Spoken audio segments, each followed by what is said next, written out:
Thank you very much. Good afternoon. Good afternoon. I was wondering if I was talking to myself. Thank you all so much for being here. I want to thank the Akron Press Club, the University of Akron, the Ray C. Bliss Institute for Applied Politics, and I see that we have the president of Akron, President Perwenza. Thank you so much for being here today. And thank you all for the invitation. I also see some friends, obviously, Russ Pry, the county exec, and Mr. Sykes, and others who are here. Thank you as well. I know how busy our schedules can get. To the students who are in this audience today, I want to thank you as well. They told me I would have questions afterwards from the press and from students. I'm not sure whether the media or the political science students are going to ask me tougher questions, but I am certainly willing to talk with you for as long as I can. And I want to thank the students who are running this facility. I understand this is a student-run facility. I thank you as a very nice young woman waiting on me. And I tell you that I talk to young people all the time, and it is refreshing to see young people who know how to do something in terms of how you smile, how you say thank you, how you say, and these young people do just that. I think we should give them a hand.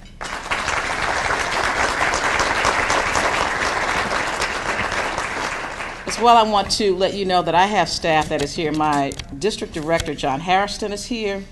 My Akron office manager is here, Ginger Baylor, and my communications person is in the back, Belinda Prince. So if you have any questions afterwards, please ask them and not me, because they really probably know the real answers. We know that we celebrated Dr. King's birthday this week on Monday. So I think it really is a perfect time for us to have a discussion on race. When Dr. King accepted the Nobel Peace Prize, even though he couldn't understand why he had received it, because he knew he had not won any of the battles that he had been fighting, he said these words, and I will begin my remarks with them. And I quote, "I have the audacity to believe that peoples everywhere can have 3 meals a day for their bodies, education and culture for their minds, dignity, equality, and freedom for their spirits. I believe that what self-centered men have torn down, men other-centered can build up. Today we begin the process of building up." Over the past 6 to 8 months, our nation has observed a number of landmark events that shaped the civil rights movement over the last 50 years. In August of last year, it was the 50th anniversary of the March on Washington for Jobs and Justice. On January 8th of this year, we paused to commemorate President Johnson's declaration of the war on poverty. And in between, the nation recalled the September 15th, 1963 bombing of the 16th Street Baptist Church in Birmingham, Alabama, in which 4 little girls were killed just going to Sunday school. 50 years. So much has changed in 50 years. So much for the better, yet many things have not improved at all. So as we saw last June, the Supreme Court struck down Section 5 of the Voting Rights Act. So we are reversing course in some ways. In 2014, public accommodations were no longer segregated. Hate crimes are punished under the law. Barack Obama is the first African-American president who was not only elected but re-elected by a majority of the voters in this country. Yet this nation is more polarized than it has been in a generation. We are divided not just economically, but racially as well. We forget that many people were not enamored with President George Bush, the predecessor to Obama. We opposed, and I personally opposed, many of his policies, very passionately opposed them. But President Bush did not endure a record number of filibusters in the Senate to his proposed legislation. He did not have to contend with a historic number of judicial and administrative nominees being denied an up or down vote on the Senate floor. including Mel Watt, my former colleague in the Congressional Black Caucus, who now heads the Federal Housing Finance Agency. It had been more than 100 years that a sitting member of Congress was not confirmed. And what did they do? They used the code words, what I call the dog whistle, the code words. They said that he was not qualified. There was no one more qualified than Mel Watt. But that's what they said, as opposed to saying, we don't like him because he's black. He wasn't qualified. Despite the fact that America went to war over non-existent weapons of mass destruction, no member of Congress disrespectfully shouted out at a State of the Union address, "You lie," as they did to our president. And there was no birther movement which denied the legitimacy of President Bush's citizenship, as it has been with President Obama. Now, we have this Tea Party candidate who went on a trip with me just recently, Ted Cruz, who everybody knows was born in Canada. You haven't heard much about birtherism there, have you? Point taken. Yes, there is an African-American family at 1600 Pennsylvania Avenue, and they are not the hired help. I believe the deep dislike of our president goes beyond ideology, beyond personality differences. It is a symptom of a latent discomfort that persists among some people toward communities of color. And as bad as I believe that President George Bush will go down in history as one of the worst presidents this country has ever had, I never one day wanted him to fail. He was the President of the United States, my president. People today want Barack Obama to fail.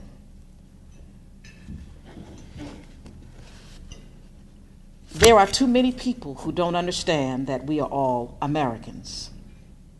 The framing of important issues by our opponents is really fraught with the code words and the dog whistle words that I referred to earlier. And most of those code words make people think primarily of the poor and minorities. Think about it. When they talk about SNAP or food stamps, they talk about how able-bodied people should work. They talk about the blessing of work, the fraud and abuse. Let me just say to you, first off, that fraud and abuse is less than 2% of all of the resources of food stamp program in this country, and that 80+% of all of the people on food stamps are either children, the disabled, or senior citizens, or under the age of 15. So who is fraudulent? Or they'll talk about when they say we shouldn't extend unemployment insurance benefits because it will create a culture of dependency. Dependency. They'll talk about entitlements, many of which really aren't entitlements, they are earned benefits. If you work, you pay unemployment insurance. It is not a gift. If you work, you pay into Social Security. It is not a gift. If you work, I know on my paycheck, they take out money from Medicare. It is not a gift. It is an earned benefit. But when we say entitlements, that makes people think it's something that we get that we don't deserve. Now, I appreciate that the University of Akron has undertaken this issue of rethinking race. And I thank you for this opportunity to share my perspective. You see, we must discuss it.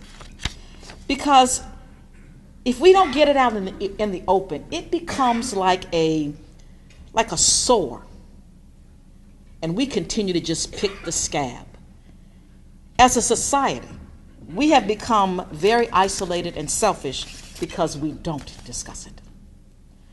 If you've never voted early, let's just use that as an example at your Board of Elections, it doesn't mean that it's not important for other people to vote early.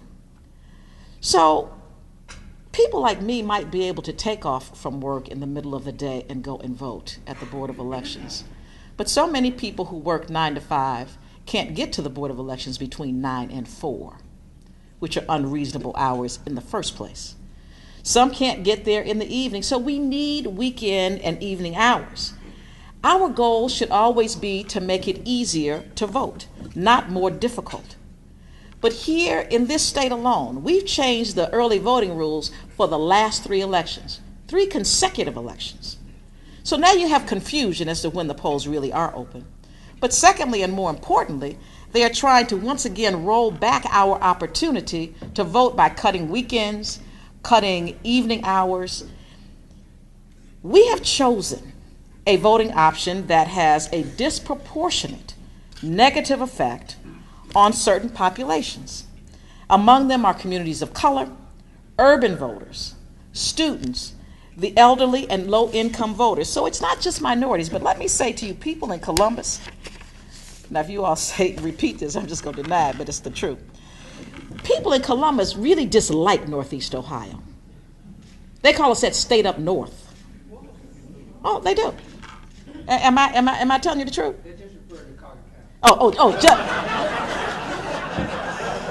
Okay. All right. He said that just refers to Cuyahoga County.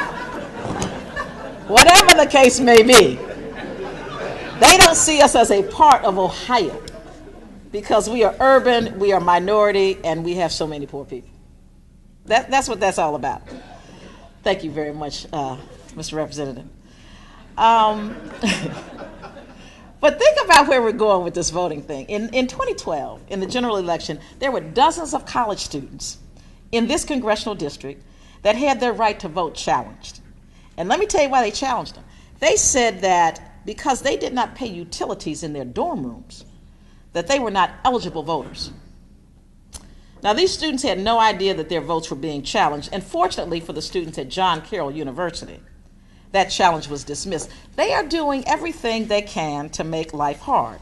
Now, there are those who describe the statewide imposition of uniform hours as fair. If everybody does it the same, it's fair. In practice, it doesn't work because obviously it's not fair to all voters, and it fails to consider the size and the population diversity of the counties in which voters live. And if every county was supposed to do it the exact same way, our framers never would have had 88 boards of election, giving them certain authority to make voting for their people better. Access to the ballot box demands that decisions be based on those differences, and the fairness to vote should be always the first consideration. Now, racial disparities remain in not every, but in other aspects of American life, and not thinking about or discussing them doesn't make them go away.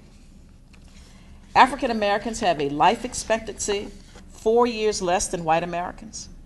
And at the extremes, an African American male has a life expectancy that is 10 years lower than a white female, and about 71 years versus 81 years. Now you think, wonder why that is. I represent the best medical facilities in the world. Between Cleveland and Akron, the best medical facilities in the world, bar none. And there are so many people in these communities who have no access to those institutions.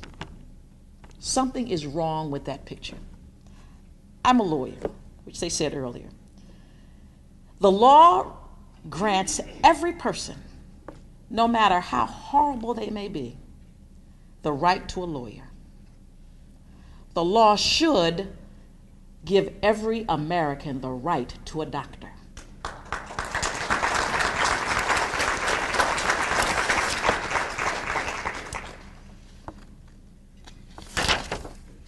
The disparate rates of infant mortality, of diabetes, of heart disease, and obesity come to mind when I think about some of the things that affect the disparity in life expectancy. Then I go back and think about all of those who want to raise the age to be eligible for Social Security. If you work in air-conditioned offices like I do, you might be able to raise my age to 70. But if you are already in a position where the disparities in life expectancy are such that you may not live to 70, you will have worked 40 or 50 years of your life and never received the benefit for which you worked. And then there are people who work by the sweat of their brow that have a much more difficult time living to the age of 70. Is that fair? when indeed what we really should do is raise the cap on Social Security and make it solvent for at least the next generation.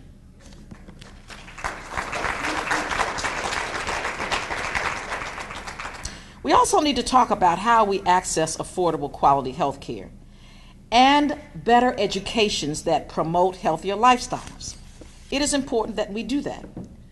And when I think about our national policies and how they affect people, my positions are not based solely on what works best for one group of people, African Americans. If people think Congressional Black Caucus, that's all I deal with.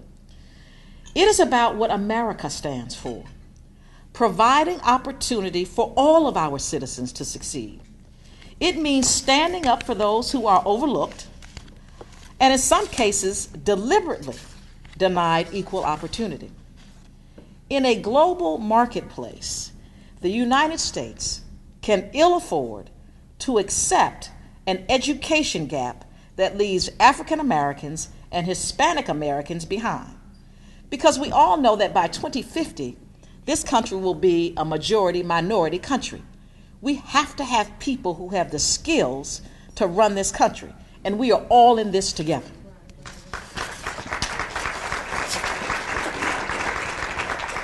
The Washington Post reported that on Sunday that the United States ranked 27th among developed nations in math test scores, 27th, and 67th in terms of equal pay between men and women. We need all hands on deck to maintain a productive economy. People forget that this nation is great because of our technology, our innovation, our creativity. If we are not bringing people up through the pipeline who can keep us on the cutting edge, we will not be the #1 country in the world. So we have to educate our young people, encourage them to think outside of the box, get them in STEM fields so that we can continue to be the greatest country in the world. And we are now. I want us to stay that way. We all may wish that racial gaps did not exist in our education, but they really do exist, and we have to be ready to rethink race to make ourselves better. Now, that is part of the mission of the Congressional Black Caucus, which I do chair. We have strenuously opposed a modified Department of Education rule that uses tighter test scores, or they call it adverse credit, to obtain a Parent Plus loan so that their kids can go to school. Now, this change also has disproportionately affected poor people and people of color. Now, sometimes people ask me how the work of the CBC, my being gone as much as I am, benefits my communities, the communities that I represent. We're 43 members. We are a very strong bloc, and it gives me a seat at the table. When they're talking about immigration, I'm sitting at the table. When they are talking about other issues, I am sitting at the table. And so I can help my communities because I help all communities. I'm sitting at the table when they talk about safety net programs. Just to give you an example of what we can do, last year, the Congressional Black Caucus had a meeting with Secretary Shinseki from the VA, talking about how many of our residents are being forced to go 2 years without a hearing. Now, this is people who have served this country. We made the case so strongly that he immediately started a program that demands overtime in all of the VA facilities so that this backlog will be reduced within the next 2 years. And I said that that's really saying something. You may have read today that I am opposed to increasing the line speed for poultry. Because what we have is a bunch of women, black and brown, who work these lines. They do 3 chickens per second. Think about this now. 3 chickens per second, and they want them to go faster. If you see their hands and their backs, you would understand why I'm fighting this battle. Members of the Congressional Black Caucus overwhelmingly support comprehensive immigration reform. We know that we have millions of undocumented immigrants, and we do believe that there should be some way to have a pathway to citizenship, and we support that. But we also support the more than 3 million immigrants of African descent, who, by the way, most come on a visa, not across the poorest lines, on a visa, come to this country legally. And as members of the House and Senate debated this bill, we made it clear that we would not support this bill if, in fact, there were not diversity visas, which are the visas that most people of African descent come to this country. I met today a gentleman, his name is Dr. Frank Douglas. Where are you, Dr. Douglas? He is the president and CEO of the Austin Bioinnovation Institute.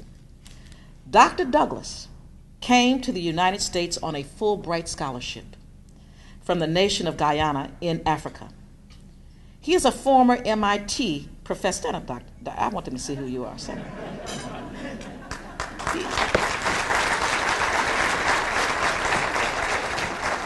He is a former MIT professor and executive. Akron and the country have benefited by his being here. And within the past year, my office worked with a young man from Grenada, from the Caribbean. His employer was so concerned about him staying here as a worker, the employer contacted my office, not the Grenadan. Diversity has always made America stronger. Now, poverty, on the other hand, weakens our social fabric. It's another issue that confronts not only communities of color, but all communities in some way, shape, or form. And the CBC has been the vanguard and continues to be the strongest voice in poverty, advocating for policies that eradicate poverty. Consider this. The 11th Congressional District, 38% of the children I represent live below the poverty line. I want you to let that sink in for a minute. That's more than 1 in 3. In 1999, the city of Akron had a poverty rate that stood at 17.5%. By 2012, it was 26.8%. And people wonder why I say poverty is an epidemic in this country. So where do we go from here? We have to target resources at communities of most need. It's something that we must do. We must overcome obstacles for students who want to go to school to get a higher education. We must do it. We must take a closer and more critical look at policies that contribute to the growing income gap between the very wealthy and the rest of us. We live at a time when the world's 85 richest people, I want you to stay with me on this one, the world's 85 wealthiest people have as much wealth as the poorest 3 billion people. That's half of the population of the world. That breaks down to one rich person has the wealth of 42 million other people. There is something wrong in this country. I don't mind people making money.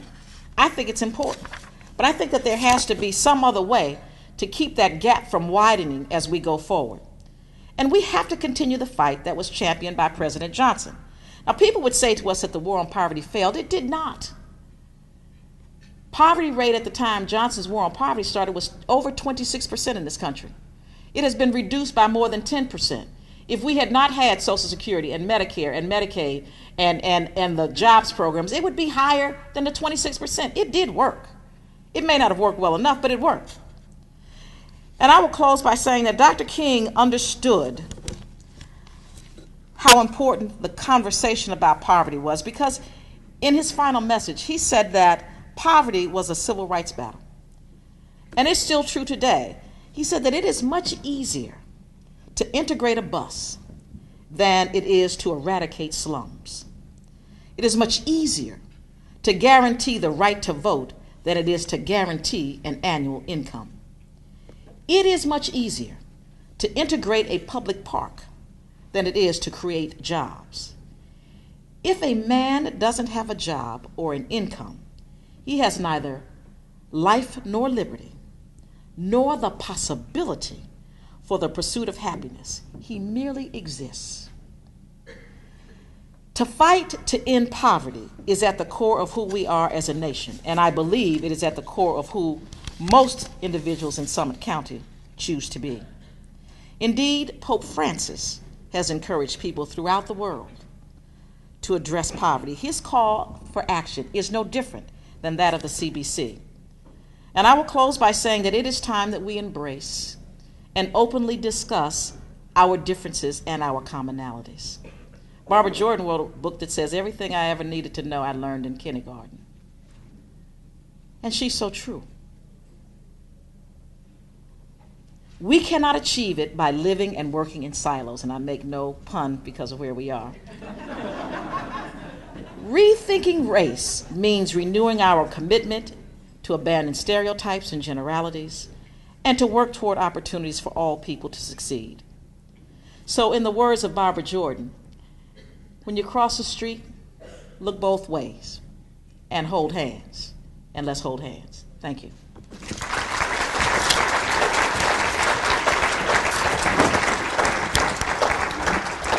Thank you very much. We just realized that we didn't put any pens or papers on the tables. That was my fault. Yes. So that is coming around. In the meantime, anybody that is wanting to tweet me questions, you can tweet them at POTUSPROF, POTUSPROF, and I'll get it on my phone, and hopefully I can get to almost all the questions. I'll start off with a question on my favorite topic, and that is gerrymandering. You represent clearly a highly gerrymandered district, the 11th district. If you've ever seen it on a map, it's quite a sight. And that is just one of the beautiful pieces of art that our Ohio legislature has decided to draw up for the state of Ohio. And so my question to you is, what effect does gerrymandering have on either exacerbating polarization or not really having an effect on polarization as somebody who works in the U.S. House? I mean, clearly it has an effect, because what you have is districts that are more and more red and districts that are more and more blue. And so when you're in a district that's more and more red, you don't worry about trying to work with people in districts that are more and more blue, because you are playing to your base. So it does have a tremendous effect, there's no question about it. I am fortunate that my district has always been fairly moderate, but I still try to work with my colleagues to get something done.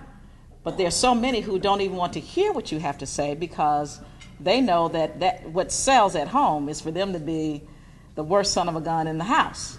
You know, and that's what they want to be.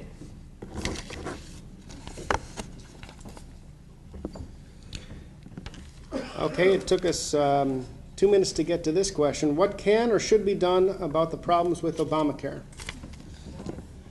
Depends on what problems. I mean, you know, certainly the rollout was horrendous, horrific, whatever word you want to use, it was awful. But I would still say this to you. The first thing that should be done is for the House and Senate not to work so hard at destroying it and trying to find a way to make it work. That's the first thing that should be done. Thank you. Secondly, I think it is important for people to understand that conceptually, it was designed so that every single American would have the opportunity to have health care. Now, are there some problems? Absolutely, yes. But if there are any legislators here, I can say to you that we have never passed a perfect piece of legislation. And so when we pass it and we figure out what the problems are, we try to correct it. And that is what needs to happen with Obamacare. And people need to give it an opportunity to work instead of trying to just destroy it.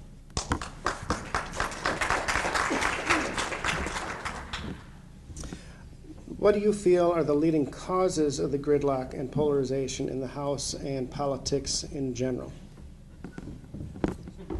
I think the House is nothing more than a microcosm of America. We don't send ourselves to Congress. You send us. And so if you send someone there who doesn't believe that they should compromise, that's not my fault. It's yours. If you send someone to Congress who hates everybody that doesn't look like them or act like them, that's not my fault. It's yours. We work for you. I mean, there may be some Congress people that don't realize that, but we work for you. And so when you send people there with a mission to be a certain kind of congressperson, that is what we try to do. I have always taken the position that the people who send me to Congress have put some amount of confidence and trust in my decision making. But if you go with a certain kind of mandate, then you are going to act that way. And I think that is the biggest problem. We have sent people to Congress who do not want to compromise, who do not want to see the government succeed. We have sent people to Congress who hate government. These are the very people who run government that hate government. And the majority of them don't even understand government. Government's a crazy animal. Anybody that works in government can tell you, we don't run like Goodyear or somebody. Government is different. You need to understand how it works and why it works the way it does. But they choose not to understand. And then the other thing is, we've got people on the far right and the far left who are so entrenched in their positions that they cloud out the people in the middle. If we could just get a few more people in the middle, we could get something done.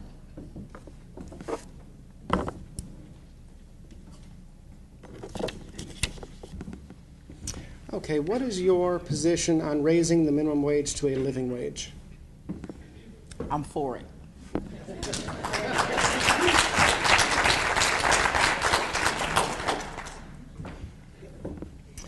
Okay. In a time of intense gridlock, how does one build unity in the legislature to accomplish goals for the American people? One of the things that I have found that works is talking to people.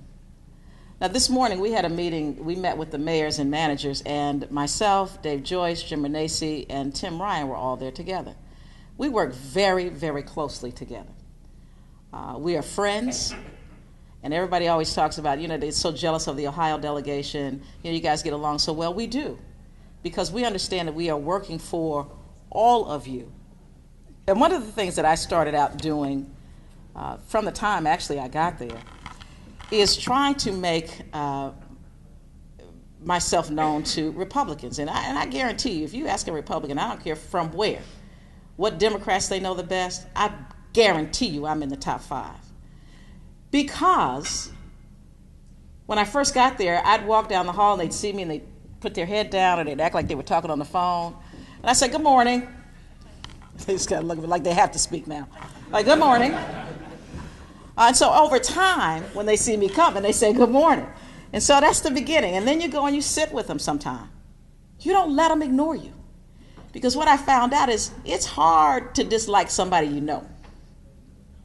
Think about it. So they know me.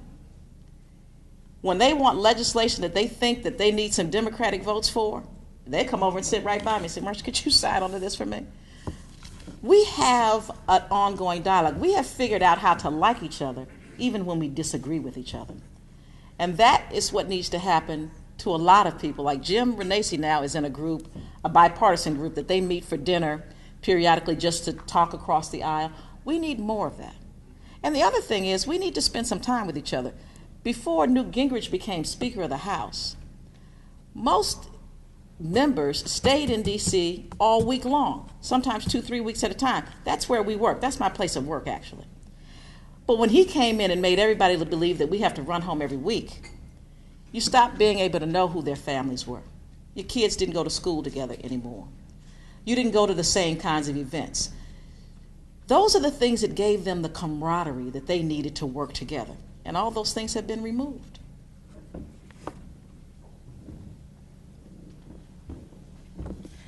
If Dave Joyce ever comes to tell you the story about the first day he came on the House floor, brand new, rookie, and he walks over, and I walk up and hug him in front of all his freshman Republicans. He turned like 4 shades of red.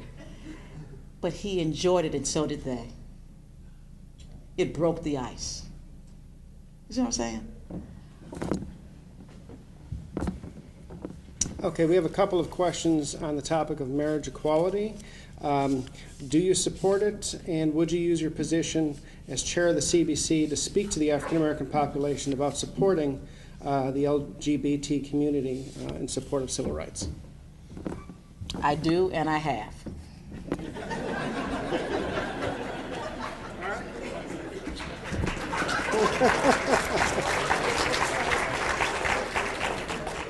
I got to get ready with like 2 or 3 questions, apparently. So, what can be done to shore up Social Security and Medicare, if not for raising the age of eligibility? One of the things is we have to look at the programs, and it's something that we haven't done probably in more than 40 years. You know, the philosophy of the Congress is just, you know, we don't want to take the time to really look at what's good and what's bad. Let's just cut it across the board, cut everything. Everything gets a 10%, 20% cut. Now, when I was the mayor of a city, and we talked about this morning, when we had budget problems, the president, anybody that runs anything can tell you, Russ, you look at what is important to you. These are your priorities. So instead of cutting across the board, you determine your priorities and you cut out the stuff that's at the bottom. If we did that, we could help shore it up. If we just looked at it. I'm not saying that these programs don't need to be changed. Many of them do. They've been around. Social Security's been around more than 75 years, and we probably have barely looked at it. Not that it doesn't have a trust fund that's over $1 trillion, but that'll go for a long time. But we do need to look at it before we get to that point. We need to look at Medicare. We need to look at Medicaid. But you can't just look at it and say it's no good, it doesn't work, let's get rid of it. You have to look at it in a way that makes some sense. But nobody wants to do that because that's hard. It's just easier to just cut everything.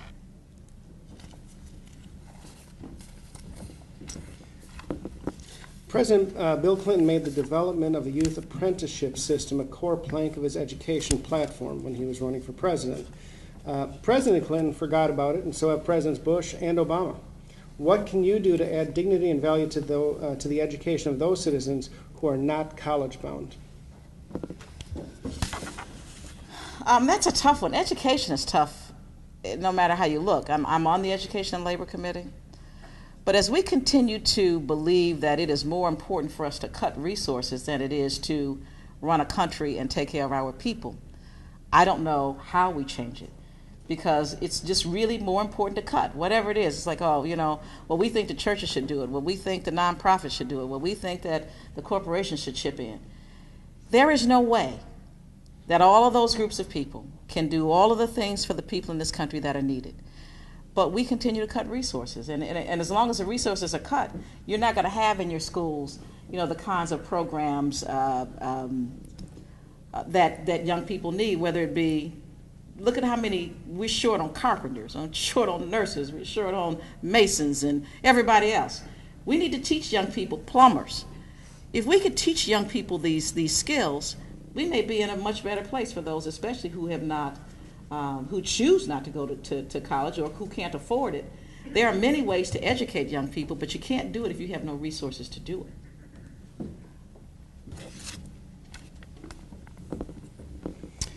What would, what would you do to get more people to register to vote? And I think it's especially a problem among younger people. The one thing I think that we never really do is make people understand why it is important for them to vote. People, as a general rule, who don't vote either believe that it doesn't affect them, that it doesn't make a difference. They don't see the necessity of it.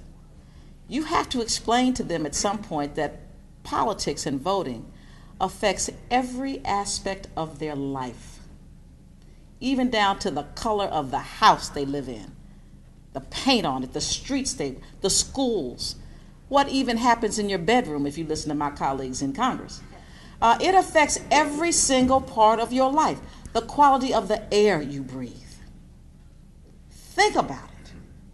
And when you make people understand, especially those who are younger or less educated, they are the people who need to vote the most, and they are the people who vote the least. Most people who do well, that make a lot of money or have good jobs, most of them don't even feel a need to be that involved politically because they can basically take care of themselves. It's the people who can't take care of themselves that need government most, and they happen to be the people who vote the least. And so it's important to talk to them about voting. I'm looking at young people here today. We decide whether you get Pell Grants. We decide what the cost of a student loan is. We decide what kinds of institutions you're in by the resources we send. You gotta vote. Otherwise, people will make decisions for you who don't actually always have your best interest at heart.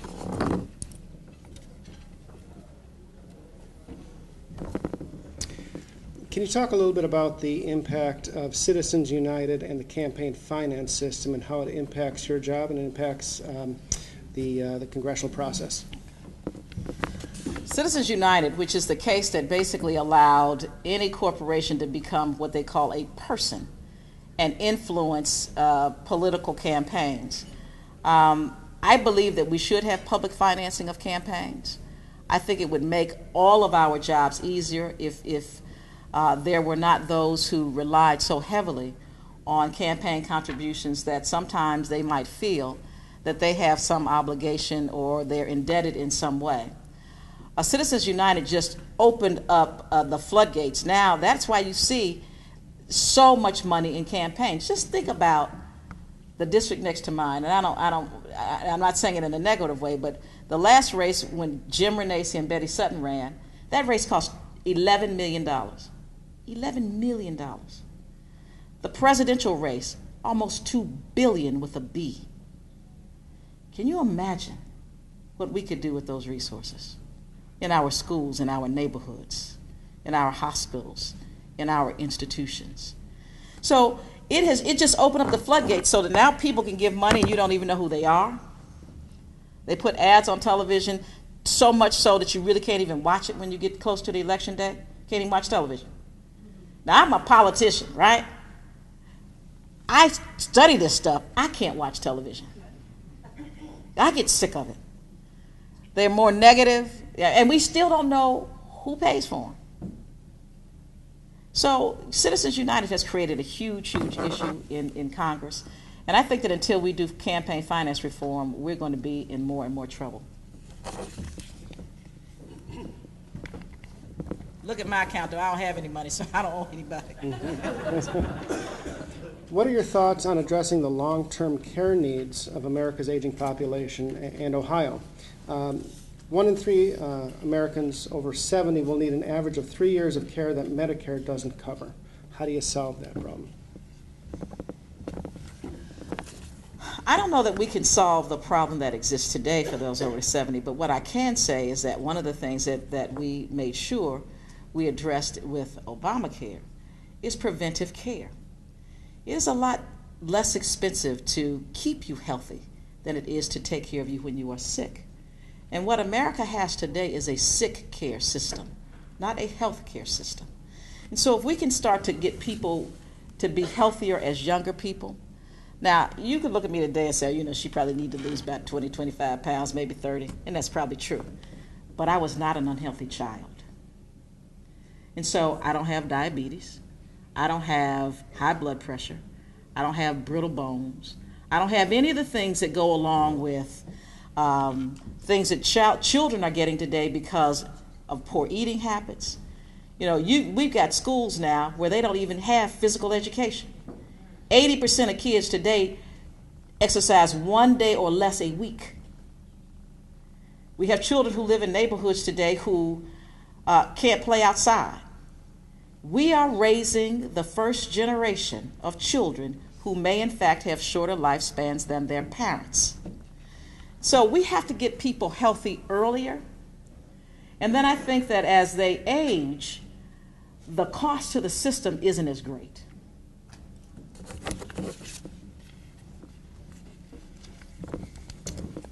Okay, I have a political question for you, and that is, do you support Todd Portune or any person challenging Ed Fitzgerald in the Democratic primary for governor? Sorry.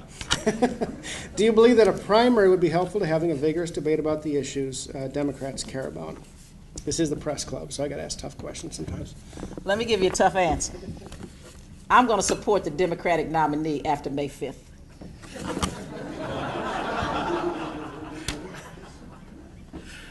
Whoever that is. Okay. That's good. All right. What is likely to happen with the farm bill that has been stagnating in the U.S. House? That's a tough one. I am a conferee on the farm bill. Most of you, I'm sure, are aware of the fact that Ohio is indeed an agricultural state. 1 in 12 jobs in the state of Ohio are tied to agriculture in some shape or form. I believe we will pass a farm bill. I believe that it will probably be next month sometimes. We're very, very close. But there are still some issues that the sides just haven't been able to come to agreement on. But I think that we are going to get it passed. Okay, I've actually gotten a couple of questions on this topic, and that is, what is your position on the Trans-Pacific Partnership? Opposed. All right. Okay, another question. How can the problems of extending unemployment be surmounted?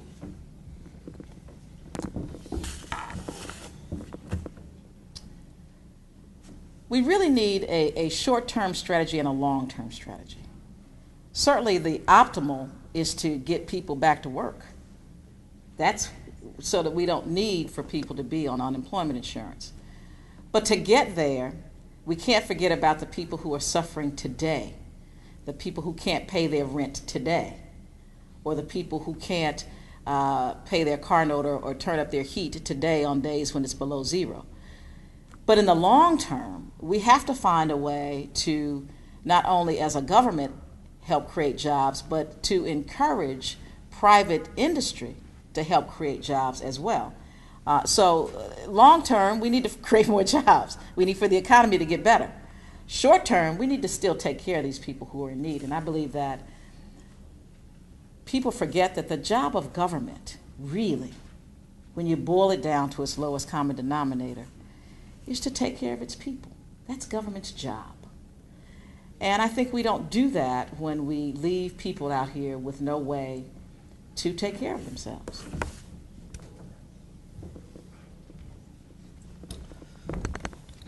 Okay, we'll close with this question, and that is, how difficult was it to step into the 11th District and take over for Stephanie Tubbs Jones, who was such an icon? Well, for me, that's kind of a double-edged sword, because the difficulty was because she was my friend and I lost a friend.